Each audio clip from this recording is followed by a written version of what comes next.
Hey everyone, I'm Tim, and today I'm going to share my thoughts on the MoFi StudioDeck with the UltraTracker cartridge. First off, a few nuts and bolts about the turntable. It has a 10-inch aluminum straight tone arm. It has a 3/4 inch thick Delrin platter on top of a MDF and aluminum constrained layer damped base, along with some HRS anti-vibration feet. And those anti-vibration feet are fantastic, which I will talk about a little bit later when I go over the music that I've been listening to recently on this. And what else is there to say? The construction of it is pretty fantastic. I love the way that it feels in the hand. It's solidly built. And for a turntable, I think that's a pretty important factor because we interface with them every time you want to listen to music. So the fact that it gives you that sense of confidence when you go to operate it and you let the Q lever down. I mean, everything is smooth about it. There's nothing cheap feeling at all. Well, there shouldn't be for the price that the turntable is. I think when you get up over $1,000, things really need to start feeling pretty decent and dialed in. That's for sure. The styling of it, I think, is sleek and elegant. And as Henry Ford might say, it comes in any color you want, so long as that's black. And which makes it, fit in with a wide range of decors. In some instances, I could see where if you have sort of a light and airy colored modern theme to your room, it may stick out a little bit. But that's certainly something for you to decide. I enjoy its looks very much. The one complaint that I have in the looks department is the dust cover. Not that it looks bad, but it's unfortunate that it is so it's like a smoky color to it, and you can't see into it. And I honestly think the tone arm and the platter and everything in there looks so nice that it's unfortunate that when you have the dust cover closed, it really covers all that up. Fortunately, I've got a dedicated listening space that is pretty well dust free, and there aren't any kids or animals running around down here. So I'm able to keep the dust cover off of it so that I can look at it and see it even when it's not in use, which is kind of nice. So that's really my only gripe on the physical appearance department. Now, going over some music, the last two things that I listened to were this record by Poppy Ackroyd called Resolve Reimagined. I believe it's some remixes of her Resolve album, and in particular, the track that I listened to on it was track number 2, which is called Light. And in listening to that, it becomes pretty evident that the capabilities of the StudioDeck and the UltraTracker cartridge to dig down deep and cleanly are very evident. That track has some nice repetitive, but not repetitive in the sense that you get annoyed with it, but some reoccurring bass themes that come up that are sort of tactile. They have a certain feeling of like a roundness, but not being bloated to them, and it transfers really well through this turntable and cartridge combination. And it also gives you a sense of heft along with it. It's not just like, oh, you can kind of tell that there was some, deep bass going on over there, but it gives you that sense of, gravitas and weight that it's there. And with all that, it still manages to not lose any tactile feeling, especially like light percussive effects. I don't know how to describe it, but there's like a crinkling kind of sound that comes in a little bit in that track. It's just right there. Like you can reach out and touch it, floating, between the speakers. For me, just a little bit off to the right. And you also get that with higher percussive things like triangles and bells. It just grabs it and it floats right up there, and it's really fantastic. And all that leads to this holographic feeling that you get with this for sure. And I dare say that the ability of this turntable to present a holographic image is slightly better than the digital side of my rig, which, I'm not too surprised because that's a common trait that when vinyl is set up appropriately, the depth and width of the soundstage can be pretty amazing.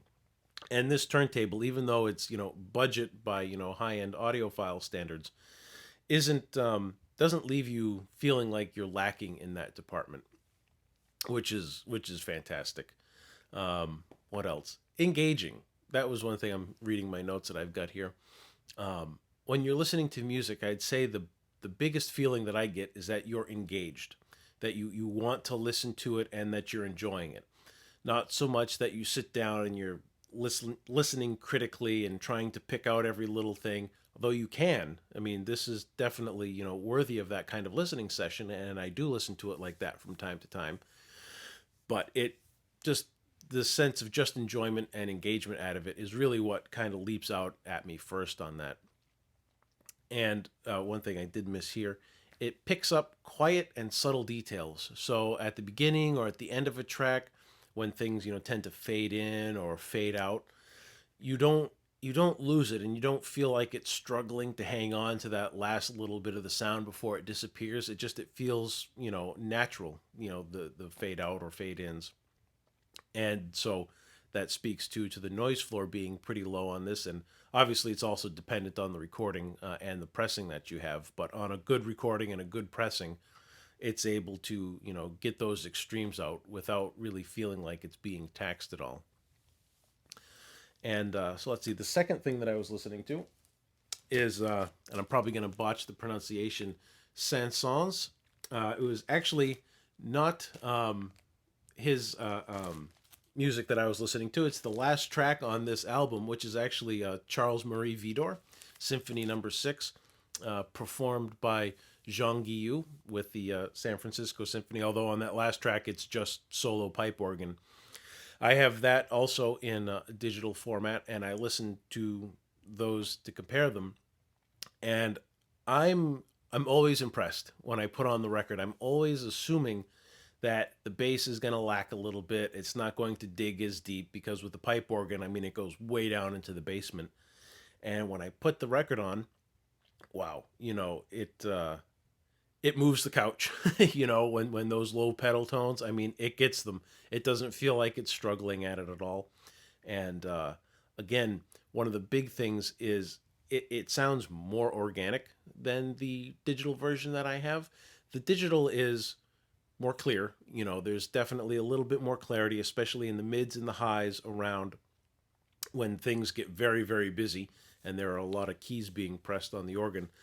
But it's not like that's completely lost on the LP version. It's just kind of a nitpicky difference. I think perhaps with the LP you get a little bit more organic, a little bit more holographic, a little bit more natural sounding at the expense of that little bit of a clarity that you might lose. Again, splitting hairs, but just trying to find the differences. And it's just, again, when it came in, it was just amazed at how deep and how commanding that the deepness was. It's not struggling. It doesn't struggle with the low notes. It doesn't really struggle with anything, which gives it that sense of ease, which then also goes back to that sense of engagement. You put on your record, you listen to your music, and it's just presenting you with the music. It's not really trying to work hard at giving it to you, so you feel that ease, which then makes you more relaxed and able to listen to and enjoy the music. And let's see.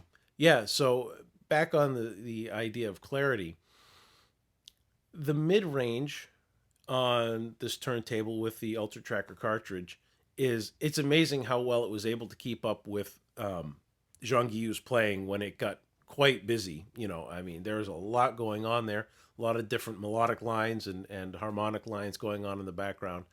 And it didn't sound like just a jumbled up mess of soup, which, lesser cartridges and other turntables that might have more noise and not as good vibration dampening. That's a point where things can just get kind of messy and you don't really want to listen. You have to turn it down a little bit. This didn't suffer from that at all, which is goes back to the vibration feet or anti-vibration feet. That it's amazing how much bass can be produced. And I'm looking here, my turntable is like maybe 2 feet from one of my subwoofers, and the fact that I was able to crank it up to a pretty decent level, and I didn't feel that sense of any lingering bass or feedback that you can get if there's not enough vibration dampening going on. So that again just speaks to the meticulous nature, I think, that MoFi put into designing this unit. Yeah. So, I mean, I could keep going on and on about my accolades about this thing. Again, is it perfect? No, I don't think it's perfect. I'm sure that there are other turntables out there that probably have lower noise floors, uh, can pull out even more details. But from my experience, because I have had the chance to audition the UltraDeck with the Master Tracker, so MoFi's absolute top of the line.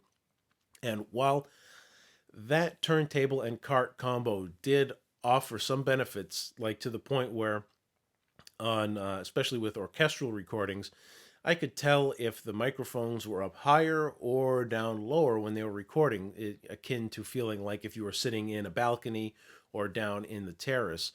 Um, but along with that level of detail and resolving power, there were some records that I had that it was pulling out errors that I had never noticed before, and actually had to take one of my records over to my buddy's house to be like, look, something really funny is happening here, and I want to know if it's my record or if it's the player. And we listened to it on his rig, and no problems there. And that was something in the ballpark of the UltraDeck 2. So as you get to a point where you're getting more and more detail off the records, you also run the risk of running into more errors and more problems. In my humble opinion, I feel like the StudioDeck with the UltraTracker cartridge gets you up to that line, but not quite over the threshold. So there might be just that little bit of like detail, little bit of soundstage that you might be sacrificing to get so that you can pretty much put anything you want on this, play it, and have a good time listening to it, while still allowing great records to really sound great and pull you in even more. So, in a nutshell, that's my review of the MoFi StudioDeck. If you like this video, please hit subscribe, and if you want to be notified when I put out new reviews and other musings that I have, please go ahead and hit the alert notification button. And I hope to see you next time. Thanks so much for watching.